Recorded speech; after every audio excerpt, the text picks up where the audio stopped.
আমি তাই আমি চরণ আঁকতে পারি না। আচ্ছা, এইবার সখীরা মনে মনে চিন্তা করছে রায়ধনী এবার কোমর এঁকেছে, কোটি এঁকেছে, এবার কোটি আঁকার পরে কি আঁকবে? নাভি সরোবরে রাখিল তার উপর কত না যত্ন করি। সখীরা বলে বলে করছে ললিতা ও বিশাখা, আমাদের কি মনে হয় জানিস, চিত্র সবাইকে বলছে আমাদের মনে হয় এবার এবার রাধারানী ছবির চিত্রের উপর দিকটাই আঁকবে। এবার নাভি গেছে, নাভির পরে কি রয়েছে? গোবিন্দের দুটি হাত। আহা, নাভি সরোবর আঁকিল তাহার পর কত না যতন পিয়ারি।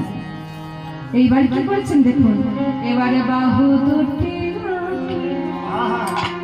ছলো ছলো আঁকি মুরলি দোষে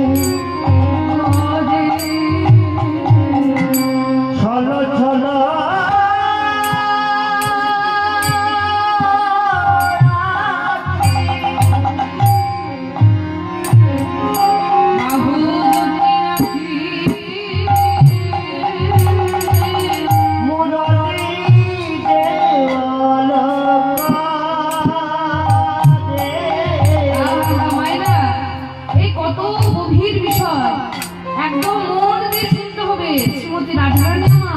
গোবিন্দের জন্য গোবিন্দকে আঁকছেন, একে কি বলছেন? আহা, বাহু ছলো ছলো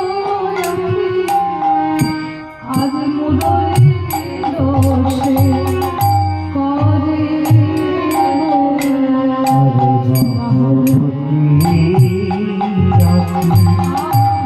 ছলো ছলো আঁকি মুরলি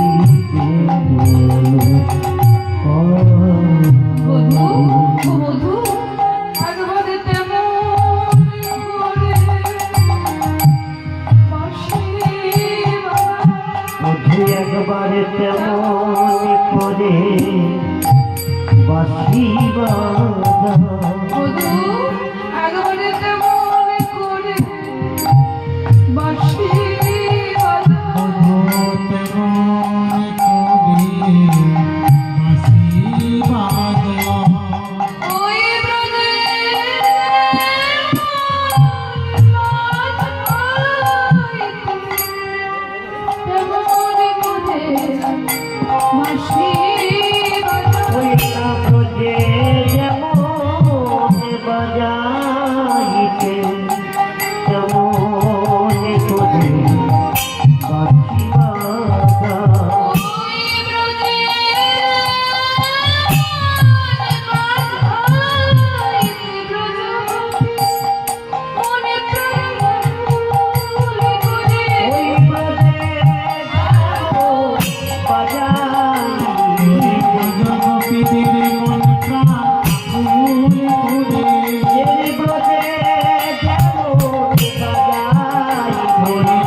আজ মুরলি দিল শিকার।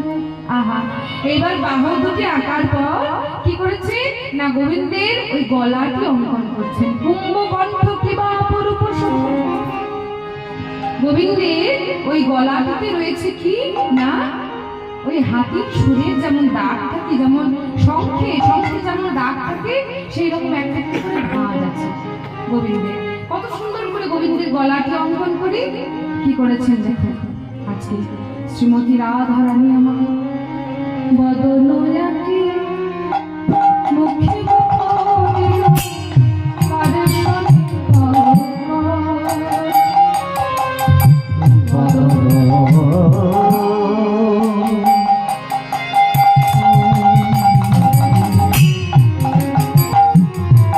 মুখে মুখ দিয়া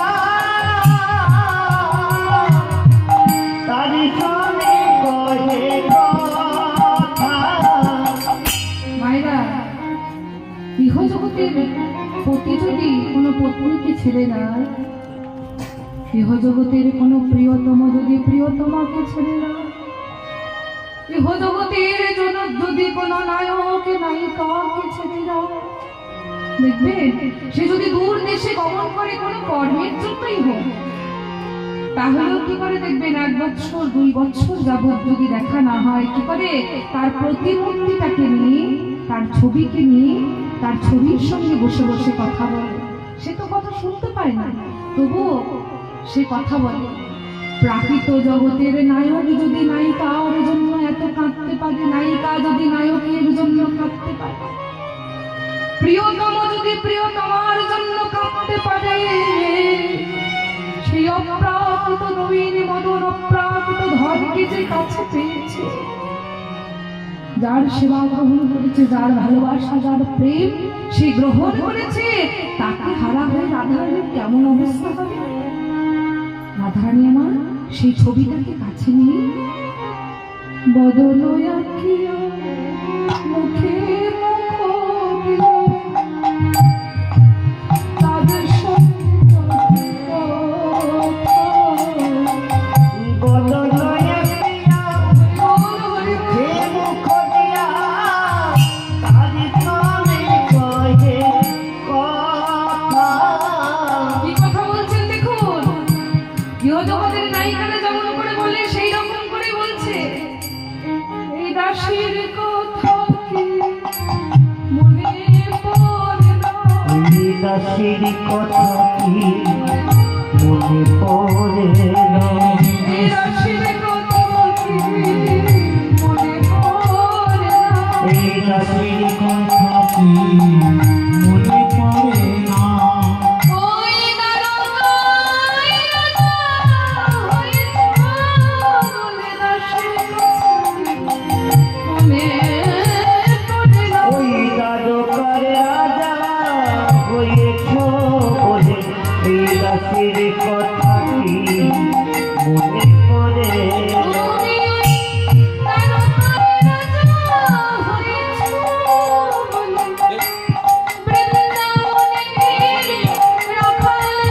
ওই দ্বারকার রাজা হয়েছ বলে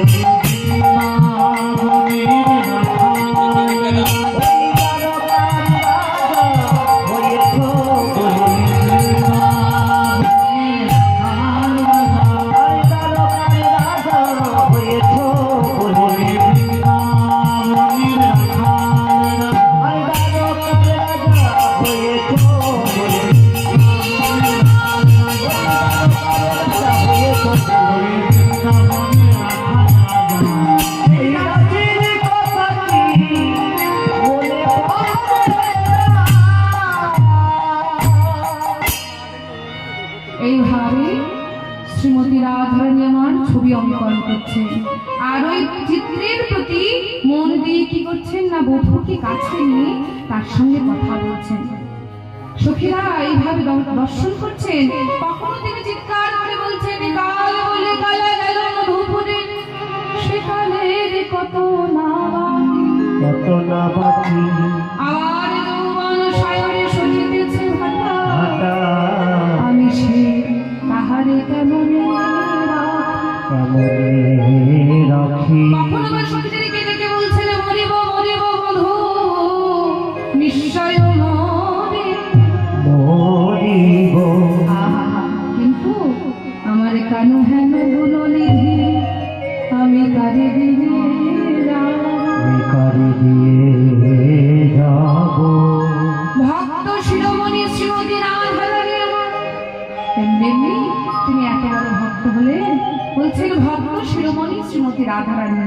গোবিন্দের জন্য কাঁদতে কাঁদতে কাঁদতে কাঁদতে তার মৃত্যু দশা পর্যন্ত উপস্থিত হয়েছে। সবাই বলছে কি, কেউ বলে রায় মইল মইল, কেহ অন্তর্জলি করিল। কি অবস্থা রাধারানী! এই অবস্থা দেখে ওদিকে অবস্থা দেখছেন কে না, ওদিকে দেবর্ষি নারদ। দেবর্ষি নারদ বৃন্দাবনের এদিকে এই অবস্থা, সখারা সব কাঁদছে, মা যশোদা কাঁদছেন বসে বসে গোপালের জন্য, এদিকে শ্রীমতী রাধারানী কাঁদছেন, আর ওদিকে বিধির নন্দন আজ ভাবে মনে মনে, কোথা রহে কৃষ্ণ ভক্ত পাইব কেমন। বিধির নন্দন অর্থাৎ দেবর্ষি নারদ মনে মনে চিন্তা করছেন, ধুত ধুত ধুত ধুত, আমার একদম ভালো লাগছে না। এই স্বর্গে আমার একদম ভালো লাগে না। এক কাজ করি, কোথাও গিয়ে কৃষ্ণ ভক্ত সঙ্গ করতে হবে, তাহলে যদি মন প্রাণ একটু শীতল হয়। চিন্তা করতে করতে দেবর্ষি নারদ কি করবেন না, মনে মনে চিন্তা করতে করতে কোথায় যাবেন ভাবছেন, কোথায় যাবেন ভাবছেন। এদিকে পদকর্তা আমার ওই দেবর্ষি নারদ সম্পর্কে কি বলছে, বিধির বিধির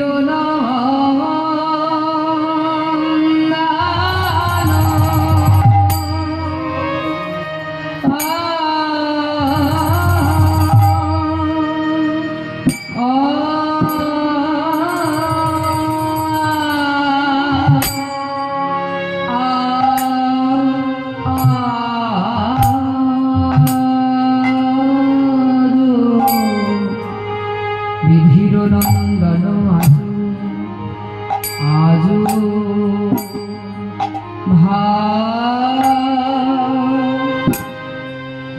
ভাবে ভাবে মনে মনে,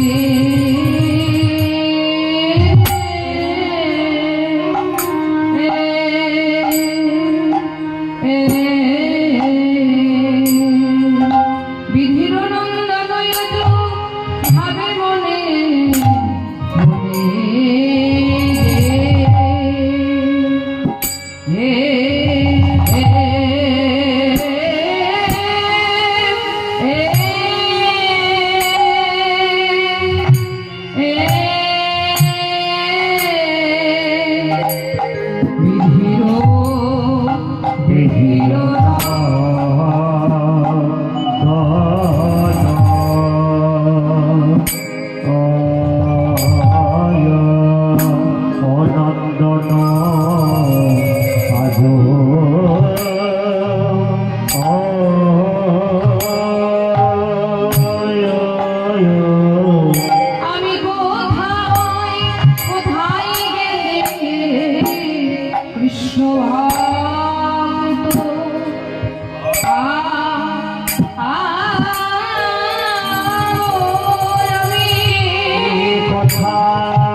কোথায় গেলে কৃষ্ণ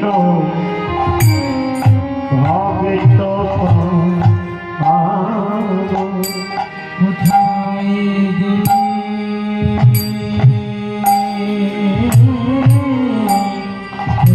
গেলে কৃষ্ণ ভক্ত আমি আমার মনে প্রাণ, আমার মন প্রাণ জুড়াই দেব, আমার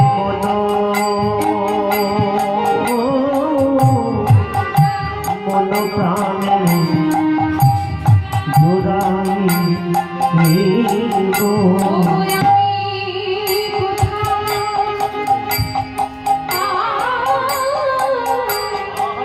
কোথায় গেলে ভক্ত আমি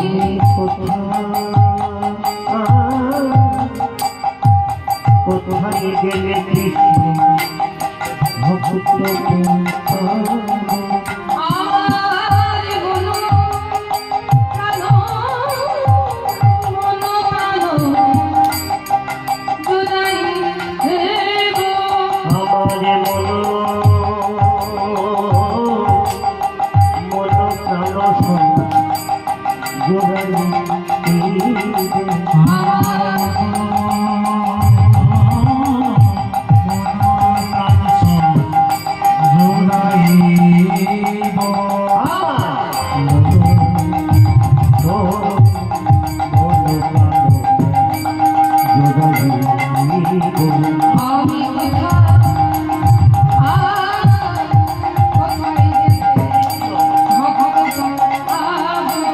আমি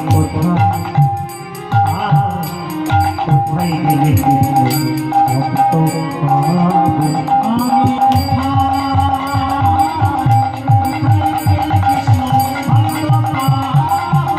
আমি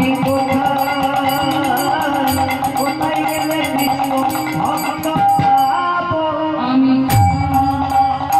কোথায় গেলে কৃষ্ণ ভক্ত পাবো আমি কোথায় গেলে কৃষ্ণ ভক্ত পাবো আমার মন প্রাণ প্রাণ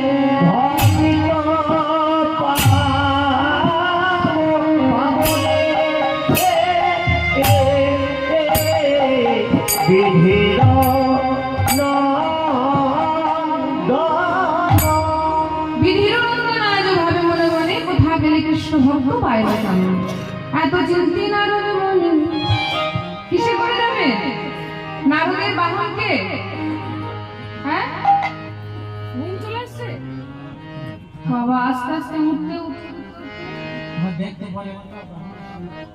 এই জন্যই বলে কি বলে বাইরে মধুসূদন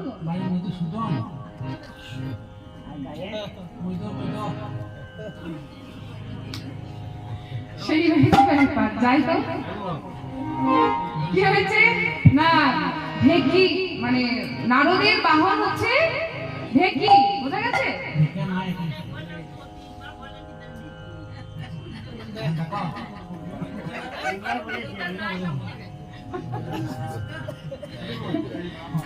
নারদের বাহন হচ্ছে ঢেকি ঢেকি তো আমরা চোখে দেখি না মানে হয়তো একদিন দেখেছি আগে বেশি ছিল সেই ঢেকিকে বলছে ওরে ঢেকি আমাকে এমন কোথাও নিয়ে চল যেখানে গেলে আমি কৃষ্ণ ভক্ত দেখতে পাবো এত চিন্তি নারদ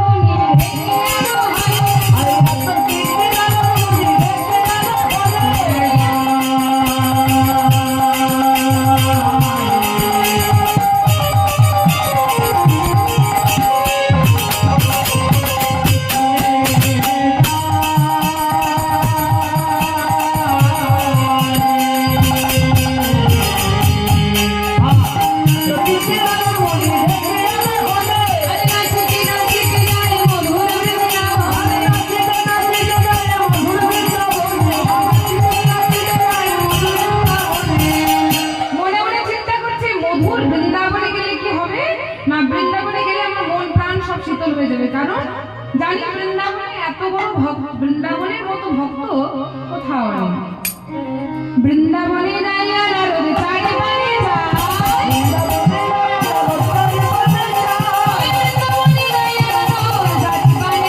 বৃন্দাবনে যাইয়া নারদ চারি পারে যায় মা হইতে তাপসে লাগে বলে না আরে কথা হইতে তবে আজ লাগে বড় মানে মা হইতে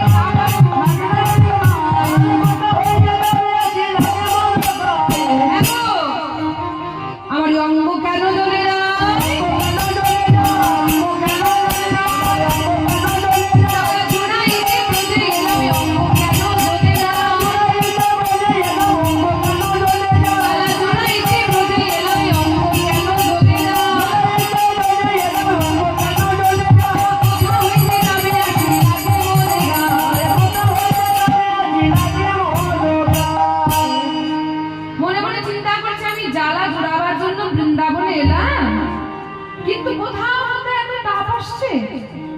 যে তাপে, আচ্ছা বৃন্দাবনে কি কোথাও আগুন লেগেছে? হ্যাঁ গো, কোথাও আগুন লেগেছে নাকি? আগুন লাগেনি? এটা বিরহর দাম। তাহলে আমার শরীর যে পুড়ে যাচ্ছে মনে হচ্ছে। এটা বিরহর দাম। বিরহতা?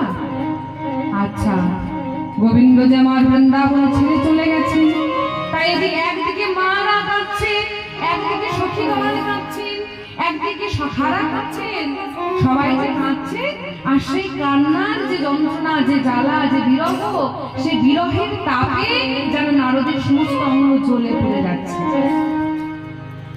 এইবার নারদ মনে মনে চিন্তা করছে, শোনো নারদ, এই যে নারদ, নারদের মনের কথা বুঝেছি আমি। নারদ মনে মনে চিন্তা করছে যে আমি তো সবসময় ঝগড়াই বাঁধাই, আমার তো এইটাই কাজ, যেটা নয় সেটা বলে দিয়ে ঝগড়া বাঁধাই, বুঝেছো? তোমার কথা বুঝতে পারছি। তো নারদ বলে, হ্যাঁ কোথা থেকে একটা গন্ধ আসছে, বুঝছে মনে হচ্ছে। যাই হোক, নারদ মনে মনে চিন্তা করছে, এক কাজ করবো, আমাকে তো সবাই কি বলে, আমি সবার সঙ্গে ঝগড়া বাঁধাই, তাই তো? আজ আমি এর উল্টো কাজটা করে দেখাবো। হ্যাঁ, কি করতে হবে না, এই বৃন্দাবনে যারা কাঁদছে এদের মুখে আমি হাসি ফুটি, তবেই আজকে আমি ছাড়বো। দেখি কি করতে পারি আমি। সবাই আমাকে বলে যে আমি নাকি ঝগড়া বাঁধাই, আজকে আমার কাজ হচ্ছে মিলন করে দেওয়াই হচ্ছে তার। তা মিলন করবো কি করে? মনে মনে চিন্তা করলেন, কি করা যায়, কি করা যায়। কৃষ্ণচন্দ্র রাজার কাছে যেতে হবে, বুদ্ধি এঁটে যেতে হবে তো বাবা, চতুরের শিরোমণি গোবিন্দ, তার সঙ্গে বুদ্ধি খাটাতে হবে। মনে মনে চিন্তা করছেন কি বলা যায়। আমি কৃষ্ণচন্দ্র রাজাকে গিয়ে বলবো যে প্রভাস তীর্থে তোমাকে যজ্ঞ করতে হবে, আর প্রভাস তীর্থে যজ্ঞ করলে কি হবে, তোমাকে সবাইকে নিমন্ত্রণ করতে হবে, আর নিমন্ত্রণ করলে বৃন্দাবনে নিমন্ত্রণ করতে হবে, আর বৃন্দাবনে সবাই গিয়ে তখন গোবিন্দের সঙ্গে দেখা করতে পারবে। তাই প্রভাস যজ্ঞ লীলা কেন হলো তার কারণটা একটু ছোট্ট করে বলে নি। প্রভাস কথার অর্থ হচ্ছে প্রভাযুক্ত আশ, অর্থাৎ প্রভা কথার অর্থ হচ্ছে জ্যোতি, আশ কথার অর্থ হচ্ছে ফিরে আসা। কার জ্যোতি ফিরে এসেছিল না, ওই যে আকাশের যাকে দেখে আমরা রাত্রিবেলা, যার আলোয় আলোকিত হয়ে যায় পৃথিবী, সেটাকে আকাশের রাত্রিবেলা কি থাকে, কি থাকে বিচ্ছু বলতো, কি থাকে? তারা থাকে, তারার আলোয় আলো ভাবে, এটা দেখতে পাচ্ছ কি হয়, চাঁদ। ঠিক, আকাশের যে চাঁদ, চাঁদের বুঝেছি, শোন, চাঁদের 27 স্ত্রী, বুঝেছিস? চাঁদের 27 স্ত্রী। বিট্টু কি বলেছে? বিট্টু বলেছে বড় হয়ে আমার ডান দিকে বাজবে ফোন, আমার নাতি হয়। যাই হোক, কি বলেছে শোন, শোন বিট্টু কথাটা শোন। ওই আকাশের চাঁদ, আকাশের চাঁদের 27 জন স্ত্রী, 27 জন স্ত্রী থাকা সত্ত্বেও কি করেছে না, তার গুরু পত্নী বৃহস্পতি, গুরু হচ্ছেন বৃহস্পতি, তার পত্নী হচ্ছেন তারা, তার প্রতি তিনি আকৃষ্ট হয়েছিলেন। আর সেই জন্য গুরু একদিন অভিশাপ দিলেন, তুমি আমার প্রতি পত্নীর প্রতি তুমি কুদৃষ্টি দিয়েছো, তাই তোমার ওই তোমার যে 16 কলায় পরিপূর্ণ চাঁদ, তুমি এক কলা করে তোমার হয়ে যাবে, অর্থাৎ তুমি ক্ষয় রোগে আক্রান্ত হও। আকাশের চাঁদ এক এক করে কলা ক্ষয় হতে লাগলো, ক্ষয় হতে হতে হতে হতে যখন এক কলা পড়ে আছে, তখন ওই 27 জন স্ত্রী, একজন 27 জনের সঙ্গে বিবাহ হয়েছিল চন্দ্রের, আর একজনের সঙ্গে বিবাহ হয়েছিল ওই দেবাদিদেব মহাদেব। তাহলে মহাদেবের সঙ্গে চন্দ্রের স্ত্রীদের কি সম্পর্ক? জামাই বাবুর শালিকা, খুব মিষ্টি সম্পর্ক। ওই 27 জন স্ত্রী মিলে ওই কৈলাসে গিয়ে সবাই মাথায় ঘোমটা দিয়ে কাঁদতে শুরু করেছে। আমাদের কি হবে গো এরকম করে যখন কাঁদছি? এমন সময় মহাদেব বলছে, আমার কৈলাসে এরকম করে নারী কণ্ঠস্বর হয়ে কাঁদছো তোমরা, কি হয়েছে তোমাদের বলো আমাকে। সঙ্গে সঙ্গে বলছে, আচ্ছা ঘোমটা থেকে সরাও দেখি, ঘোমটা তোমাদেরকে দেখি একটু। ও আচ্ছা, তোমরা এইভাবে কাঁদছো কেন, কি হয়েছে তোমাদের? সঙ্গে সঙ্গে 27 স্ত্রী বলল যে আমরা খুব বিপদগ্রস্ত হয়েছে, আমাদের স্বামী চন্দ্র সেই ক্ষয় রোগে আক্রান্ত হয়েছে, সে বেশি দিন বাঁচবে না। তার 1 কলা করে ক্ষয় হতে হতে 16 কলা ক্ষয় হয়ে গেছে, আর 1 কলা মাত্র পড়ে আছে। সঙ্গে সঙ্গে দেবাদিদেব মহাদেব বললেন, এক কাজ করো, ওই 1 কলা নিয়ে এসে আমার এই জটার মধ্যে রেখে দাও। আমার এই জটাতে কোনো অভিশাপ প্রবেশ করতে পারবে না। তাহলে এই জটাটা কি? হ্যাঁ, অভিশাপ জটা, কোনো অভিশাপ প্রবেশ করতে পারবে না। এইবার সঙ্গে সঙ্গে ওই 27 স্ত্রী 1 কলা চন্দ্রকে নিয়ে এসে মহাদেবের জটার মধ্যে রেখে দিলেন। এইবার বললেন, শোনো, এই যে 1 কলা চন্দ্র আমার জটার মধ্যে থাকলো, আমি কিন্তু চন্দ্রকে বাঁচাতে পারবো না। তোমরা যার কাছে অভিশাপগ্রস্ত হয়েছে ওই গুরুদেবের কাছে গুরুদেবকে সন্তুষ্ট করো। গুরুদেব যদি তোমাদেরকে আশীর্বাদ দেন তবেই তোমাদের স্বামী বাঁচবে। সেই 27 স্ত্রী গিয়ে গুরুদেবের অনেক সেবা করলেন। সেবা করতে করতে একদিন হঠাৎ করে রাত্রি হয়েছে, আর এদিকে আকাশে চাঁদ নেই, চারিদিকে অন্ধকার হয়েছে। গুরুদেব যেই না বাইরে বেরোতে যাবেন চৌকাঠে, অমনি হোঁচট লেগেছে। যেই না হোঁচট লেগেছে, মনে মনে চিন্তা করছে, না ভাবে আকাশে যদি চাঁদ থাকতো তাহলে এরকম করে অন্ধকার হতো না। আর চাঁদ যদি থাকতো বলে দিলাম যে ওই প্রভাস তীর্থে যদি স্নান করে তাহলে তার সমস্ত রোগ ক্ষয় রোগ করে যাবে, আবার পরিপূর্ণ হয়ে যাবে চাঁদ। আর ওই 27 স্ত্রী সব শুনতে পেল, সঙ্গে সঙ্গে গুরুদেবকে প্রণাম করে চললেন ওই কৈলাস দেবাদেব মহাদেবের কাছে। মহাদেবের কাছে সেই 1 কলা চন্দ্র নিয়ে এসে প্রভাস তীর্থে স্নান করানো হলো, তাই চন্দ্র আবার নিজের জ্যোতি ফিরে পেলেন। ওই জন্য আকাশের চাঁদকে দেখবেন 1 কলা করে ক্ষয় হতে হতে, পূর্ণিমার পর থেকে 1 কলা করে ক্ষয় হতে হতে হতে আমরা যে আকাশের চাঁদকে দেখি সেটা হচ্ছে 15 কলায় পরিপূর্ণ চাঁদ। 15 দিনে 15 কলা ক্ষয় হয়ে যায়। আর 1 কলা যেটা চাঁদ আমরা যেটা দেখি, ওই শিবের মাথায় 1 কলা চাঁদ, একটা 1 ফালি চাঁদ দেখা যায়, সেই চাঁদ এখনো পর্যন্ত শিবের জটার পাশে এখনো বিদ্যমান। এই জন্য প্রভাযুক্ত আস। আর প্রভাস তীর্থে কেন আমার গোবিন্দ আরো অন্য জায়গায় তো তিনি যজ্ঞ করতে পারতেন, প্রভাস তীর্থে কেন যজ্ঞ করলেন? তার কারণ হচ্ছে সুতপা মুনির পুত্র তিনি কি করেছিলেন, একদিন ওই প্রভাস তীর্থের তীরে কি করছিলেন, খেলা করছিলেন ছোট ছোট ছেলেদেরকে সঙ্গে নিয়ে। এবার খেলতে খেলতে কি হয়েছে, হঠাৎ করে সেই প্রভাস তীর্থে একটা কুমির এসে কি করেছিল, সুতপা মুনির পুত্রকে গ্রাস করেছিল, খেয়ে নিয়েছিল। আর সুতপা মুনি তখন এসে ওই প্রভাস তীর্থে দাঁড়িয়ে বলেছিল, রে প্রভাস, আমার পুত্রকে তুই গ্রাস করেছিস, এত বড় তোর সাহস, তোর এই জল এখনই শুকিয়ে যাবে। আর তোর জলে কুকুর সমস্ত পশু এসে এখানে কি করবে না, প্রস্রাব করবে, তোর জল কি হয়ে যাবে, নোংরায় পরিপূর্ণ হয়ে যাবে, বিশুদ্ধ জল হয়ে যাবে, দূষিত জল হয়ে যাবে।